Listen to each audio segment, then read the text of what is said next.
When my husband Paul and I got out of the car, my mother-in-law and sister-in-law were really excited. They asked Paul, "Hey Paul, what's with this car? It's amazing. I'm glad you finally decided to live like us. But it's a bold move to buy such a fancy car out of the blue." Paul laughed and said, "This isn't my car. It's Jasmine's father's car." "What?" my mother-in-law and sister-in-law said together. Then my parents got out of the car. My in-laws were shocked to see them dressed so nicely. What an expensive-looking suit, and I've seen that outfit before. It's a high-end brand.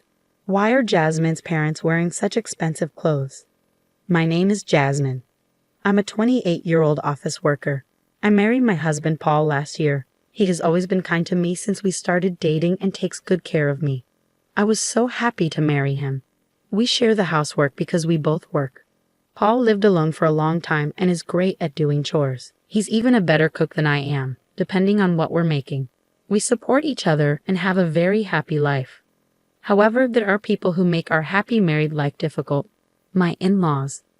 They assume I'm poor and say mean things to bully me. Why do they think I'm poor? I believe it started at the dinner party where our families met before our wedding. My in-laws are a family of 4. My parents-in-law, sister-in-law, and my husband. My father-in-law used to be a banker and is quite wealthy. He wears only brand-name clothes. They think wearing expensive things shows status. My husband, however, is different. He buys second-hand clothes online and makes them look as good as new. When I met my in-laws for the first time, I was surprised by their personalities and tastes, which were so different from my husband's. I even wondered if he was adopted. My husband lived alone for a long time because he didn't share his family's values. He moved out as soon as he started college. Because my in-laws believe being rich is everything, they didn't think highly of me and my parents when they first met us. My father runs a small factory. When my in-laws and sister-in-law found out, they made fun of him. He runs a factory, and yes, he might be a president, but a factory I've never heard of must be poor. A big bank where I work would never give him a loan. Talking so rudely the first time we met made me question their character. I would have been furious if my husband hadn't apologized to me beforehand. My parents had also been warned by my husband about the situation, so they stayed calm even when my in-laws mocked us.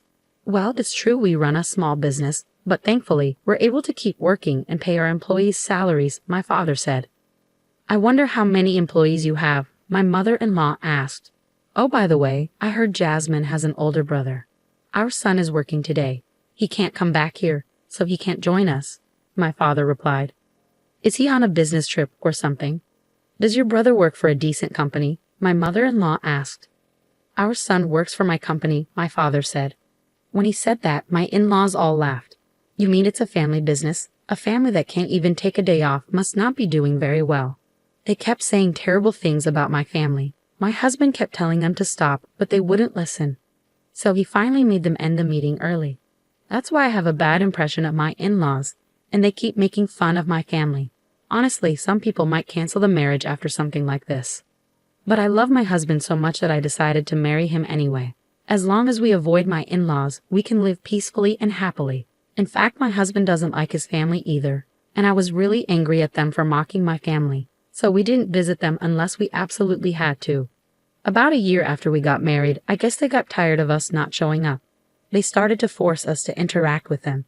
My mother-in-law and sister-in-law began coming to our house often. They said whatever they wanted. Paul never comes home. Jasmine must be stopping him from visiting. I'm sure she is because she's jealous of our lives. Well, I don't blame you. We live differently from people who are less well off. But you should at least have a baby soon. If you don't have a child, people will just think she's a worthless wife who's only after money. My mother-in-law and sister-in-law would come over for a short time, from when I got home from work until my husband came home. I get home early because my job lets me leave on time, but my husband works overtime and usually gets home just before 9 p.m. During those 3 hours, my mother-in-law and sister-in-law would come over to pick on me. You live in such a modest apartment. Paul works for a good company. You should be in a nicer house. My husband, and I think this place is big enough for us. Not your husband, but you, right? Don't push your values on Paul. The fridge has a lot of plain food. Don't look in the fridge without asking. You don't have any caviar or fine wines. We don't have anything like that. Oh, this is so dull. Why did Paul marry this woman? It's rare to find someone so poor and boring. You can say that, but if you try to touch our money even a little, you'll regret it. We'll make sure you disappear from society. My mother-in-law and sister-in-law would mock me, threaten me, and ridicule me before leaving. I talked to my husband about it, and he would scold them, but they kept coming over without any remorse. They would even show up at my apartment when I came home. I felt depressed every time I had to go home. How could they not get tired of bothering me? Despite everything, my mother-in-law and sister-in-law kept trying to belittle me. I had a mental breakdown. I started spending time at a cafe until my husband finished work, and then I would go home with him. When my mother-in-law and sister-in-law saw me coming home with my husband, they said, "You're like a pest, taking away Paul's freedom like that." It was actually worse that they waited outside for 3 hours just to make things difficult for me. My husband was so disgusted that he even asked my father-in-law for help. But my father-in-law was just like my mother-in-law. He said it was rare for them to see a poor wife and warned that our marriage might be in trouble if things kept going this way. I decided to use my last resort. I know it's not something I'm comfortable with, but my in-laws had pushed me too far. A few days later, my husband and I went to visit them. They were thrilled when we told them my husband was bringing his wife home. I was shocked when my mother-in-law said, "I'm so happy to see Jasmine again. I don't know what kind of fun it is to be a wife-beater." We spent the weekend at my in-laws' house. When we arrived by car, they rushed out and excitedly asked my husband, "Hey Paul, what's with this car? It's amazing. I'm glad you finally decided to live like us. But buying such a luxury car out of the blue is quite a move." My husband laughed and told them, "This isn't my car. It's Jasmine's father's." "What?" my mother-in-law and sister-in-law said at the same time. Then my parents got out of the car. My in-laws were stunned when they saw them dressed in high-end suits. What an expensive-looking suit, and I've seen that outfit before. Why are Jasmine's parents wearing such fancy clothes? Finally, my brother got out of the car, standing tall at 6 feet and looking like a model. My in-laws' expressions changed when they saw my brother wearing the same high-end brown suit as my father. "Who is that handsome guy?" they asked. "Nice to meet you. I'm Simon, Jasmine's brother," he replied. My in-laws were stunned by how different my family looked compared to their previous impressions. Seeing their reaction, my husband said, "What are you doing?" He urged them to quickly show my family around the house.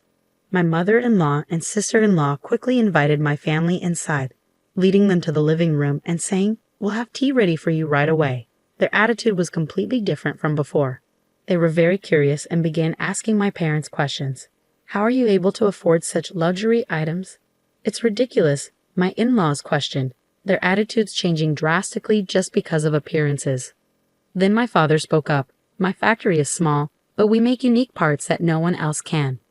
We get orders from big Japanese and foreign companies." My in-laws' faces went pale when they heard this. Suddenly, my mother-in-law and sister-in-law started being very nice to me. My father-in-law stayed silent, not saying a word. However, my sister-in-law was very interested in my brother and talked to him a lot. "What kind of work do you do at your father's company?" she asked. "I've always been good at English. I handle business meetings with overseas companies, so I spend half of the year traveling abroad," Simon explained. "That's impressive. Are you single, Simon?" "No, I'm married," Simon said. "That's too bad. But I think I'd be a better match for you than your wife. What do you think? If you're interested, why don't we go out for dinner?" My sister-in-law boldly suggested, right in front of me and my parents. Honestly, I was impressed by her audacity. But I was determined to confront her right then and there. My brother looked at me and nodded. "Me, with an ordinary girl like you? Are you kidding me, Simon?" She laughed. "You're a funny girl. Are you seriously saying you're more desirable than my wife?" My wife was a former model, highly educated, and the daughter of the president of a well-known company. No matter how you look at it, you're not in her league. It's amusing how some people with a little bit of money overestimate their worth. "I haven't said anything bad about you, so you should understand your place and stick to it." Simon's words struck a chord, leaving my sister-in-law stunned and speechless. She was so shocked she could barely react. Finally, my father turned to my in-laws. "I don't care how wealthy the other family is. Money is important, but you can't measure a person's worth by money alone. Let's focus on being decent people and not obsess over wealth." "I'm sorry if we were a bit harsh today," he said, bowing in apology. My in-laws were completely shocked and quickly bowed to my father. Since then, they haven't tried to bully me again. In fact, they regularly contact me to flatter me, which I find a bit annoying. By the way, neither my parents nor my brother are the type to wear expensive brands or flaunt their wealth. They only went along with my plan this time. My father prefers to wear an old, inexpensive suit and isn't interested in luxury items. My brother is very kind and doesn't make fun of people, which is why his wife's father respects him so much. He even asked my brother to take over the company because he believes he's a better heir than his own eldest son. I'm sorry for putting my family through something they weren't used to. Everyone was extremely tired on the way home. But now I've been able to return to a peaceful married life with my husband. I haven't visited my in-laws since then, but my husband goes to see them at least during Thanksgiving and Christmas. After that event, my in-laws have changed their behavior. They no longer brag about their wealth like they used to. My husband even says he feels more comfortable with them now. I'm not sure if they'll revert to their old ways, but for now, I'm relieved that the issue has been resolved. I'll continue to take care of my husband and family and live with modesty. My in-laws thought they were superior, but in reality, other family members make much more money than they do. They should be embarrassed about how they acted. I feel small if I kept trying to put down people who are less fortunate. I don't think people with that attitude would do such things. I'm glad you were able to stand up to your in-laws. I hope you continue to enjoy a happy life with your family.